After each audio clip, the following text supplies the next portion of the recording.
Mélanie. Bonjour. Alors, est-ce que tu peux te présenter un peu? Oui, donc je m'appelle Mélanie Vigo, j'ai 20 ans, j'habite à Lyon et là je viens de terminer une première année de droit. Et ça t'a plu? Ah non, pas du tout, je suis vraiment pas une juriste dans l'âme. Là je viens d'attaquer une première année de lettres modernes et j'adore ça, c'est beaucoup plus compatible avec ma passion. Justement, ta passion, parlons-en. Qu'est-ce qui t'a donné envie d'écrire? Quand j'étais petite, j'allais souvent à Dieppe chez mon grand-oncle Jean-Marc de Fauville. Il était écrivain et à chaque fois en fait, il me racontait plein d'histoires qu'il inventait. Ça me faisait rêver, donc du coup, depuis que je suis toute petite, j'ai toujours rêvé d'être comme lui. Quel a été le déclic qui t'a poussé à devenir un vrai écrivain? Il n'y a pas vraiment eu de déclic en fait, c'est plutôt venu progressivement. Quand j'avais 5 ans, j'ai appris à écrire avec ma mère et ensemble on écrivait des petites histoires inspirées de la série Les Monsieur et Madame. Après j'ai commencé à écrire des histoires inspirées des jeux que je faisais avec mes amis quand j'étais petite. Et Abby McAlban est le premier roman que t'as écrit? Non, c'est le premier roman que j'ai terminé. Avant ça, j'avais commencé mon tout premier roman fantasy quand j'avais 12 ou 13 ans. Ça s'appelait Le Tigre Blanc, le Sorcier Noir et les 5 Princesses Magiques. Et c'était inspiré exclusivement des jeux que je faisais avec ma sœur et mes deux meilleures amies, Laura et Tristan. Et ça parlait de quoi? Oula, si je me rappelle bien, c'était l'histoire de deux sœurs et d'un frère qui vivaient dans un orphelinat et qui subitement se retrouvaient envoyés sur une autre planète qui s'appelait Féerica où ils rencontraient plein de créatures magiques, et plein de trucs comme ça. Toujours un parallélisme entre la Terre et un univers enchanté. Oui, ça me permet de m'évader. En fait, je me vois vraiment pas écrire un livre réel, un livre de vie comme je les appelle. Je n'en lis d'ailleurs pas, à part ceux d'Amélie Nothomb, mais ça c'est un cas à part. Pour ce livre, il n'empêche que je n'ai jamais réussi à le terminer. J'ai écrit une trentaine de pages, c'était un record à l'époque. Tu comptes le reprendre un jour ou c'est une sorte d'ancêtre d'Abby McAlban? Non, là je l'ai définitivement abandonné, c'était vraiment du gros n'importe quoi comme histoire. Mais par contre j'ai repris quelques-uns des personnages que j'ai mis dans 2 livres que j'écris actuellement. Ah, donc tu écris d'autres livres qu'Abby McAlban? Oui, j'en écris 4 en plus du tome 3 d'Abby McAlban, mais je vais pas les finir tout de suite faute de temps. C'est donc après l'abandon de ton premier livre que tu as commencé Abby McAlban?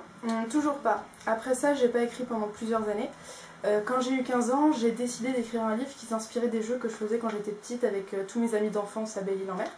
Sauf que ça n'a pas dépassé un chapitre, mais je compte le reprendre très bientôt. C'est donc pendant l'année scolaire 2009-2010 que j'ai décidé d'écrire Abby McAlban, mais il a fallu que je m'y reprenne au moins à 4 fois avant d'avoir vraiment le déclic. Raconte-nous. C'était le 12 janvier 2010, je me rappelle encore, j'étais sur MSN en train de parler avec un ami et j'étais en train de lui dire que l'écriture me manquait, mais que j'arrivais pas à commencer le livre et que j'avais perdu l'inspiration. J'arrive plus à me rappeler ce qu'il m'a dit ce soir-là, mais en tout cas ça m'a vraiment motivée parce que direct après j'ai ouvert un fichier Word et puis j'ai commencé Abby McAlban. Ça t'a pris combien de temps pour l'écrire? En comptant les corrections, j'ai mis un peu plus d'1 an.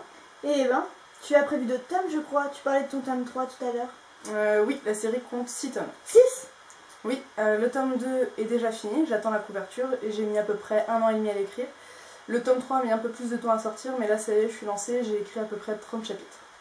Et donc tu peux nous faire un rapide résumé sur ton œuvre? Je vais essayer, à chaque fois les gens me demandent de quoi ça parle et je sais jamais faire de résumé. C'est pour ça que je me balade toujours avec un résumé dans le sac.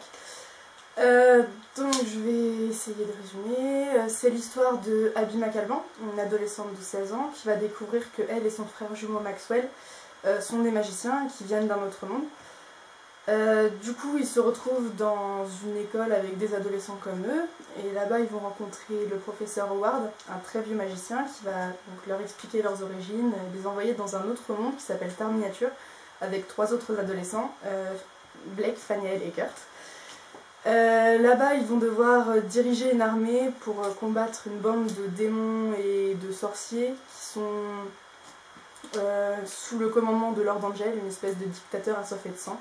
Et ils doivent à tout prix l'empêcher de détruire tout le pays. Enfin, voilà, je suis pas très douée pour les résumés, donc je vous conseille d'aller sur mon site pour lire le résumé que j'ai écrit, c'est plus détaillé et plus littéraire. Et quels sont tes projets?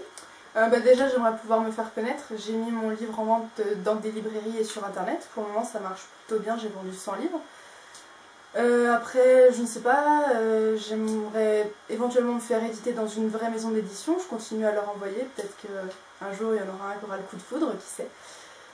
Sinon, je continue à écrire d'autres livres, des projets que j'avais déjà avant Abby McAlban et que je reprends.